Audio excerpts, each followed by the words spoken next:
Hi hello అమ్మ ముచ్చట్లో ముచ్చట ఏంటంటే నేను మొన్న పూజ చేశామని చెప్పాను కదా తులసి ఇంకా కనకాంబరాలు దండ కట్టాను అని. అదే రోజు ఏకాదశి మా ఇంట్లో ఏకాదశి ప్రతి ఏకాదశికి స్పెషల్ ఉంటుంది. పులిహోర ఉంటుందన్నమాట. ఆ పులిహోర నాకు చాలా ఇష్టం కాబట్టి నేను కొంచెం పులిహోర ఎక్కువే తింటాను. ఎప్పుడు చేసినా కూడా మా అమ్మ నా కోసం స్పెషల్గా ఎక్కువ చేస్తుంది. పులిహోరలో మినపప్పు వేయించి వేస్తే చాలా టేస్టీగా ఉంటుంది. పండుగ తగిలితే చాలా టేస్టీగా ఉంటుంది. పల్లీలు ఇంకా నాకు పులిహోరలో మిరపకాయలు అవన్నీ చాలా ఇష్టం.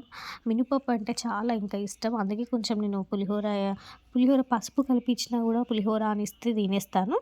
ఇంకా బెల్లన్నం చేసింది స్వీట్. కానీ నాకు స్వీట్ మార్నింగ్ మార్నింగ్ అంత నచ్చదు. అందుకే కొంచెం వేసుకున్నాను.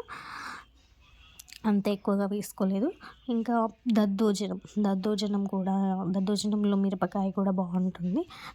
దద్దోజనం చాలా బాగుంటుంది. ఫ్రెష్గా పెట్టిన పెరుగులో దద్దోజనం అవి పోపు పెరుగులో వేస్తే అబ్బా ఎంత బాగుంటుందంటే నాకు చాలా ఇష్టం ఆ దద్దోజనం అంటే. ఏకాదశి అంటే అది అబ్బా నాకు ఇంకా కడుపు నిండి తినేస్తాననమాట. ఆ రోజు అన్ని స్పెషల్స్ ఉంటాయి. ఇంకా చిక్కుడుగాయ కూర వండింది. ఎప్పుడూ పప్పు చారు అలా చేస్తుంది కానీ ఈరోజు చిక్కుడుగాయ టమాటా వండింది. ఈరోజైతే స్పెషల్స్ ఇవే. కడుపు నిండా తినేస్తాను. నాకు ఏకాదశి వచ్చిందంటే కడుపు నిండా తినేస్తాననమాట పులిహోరతో.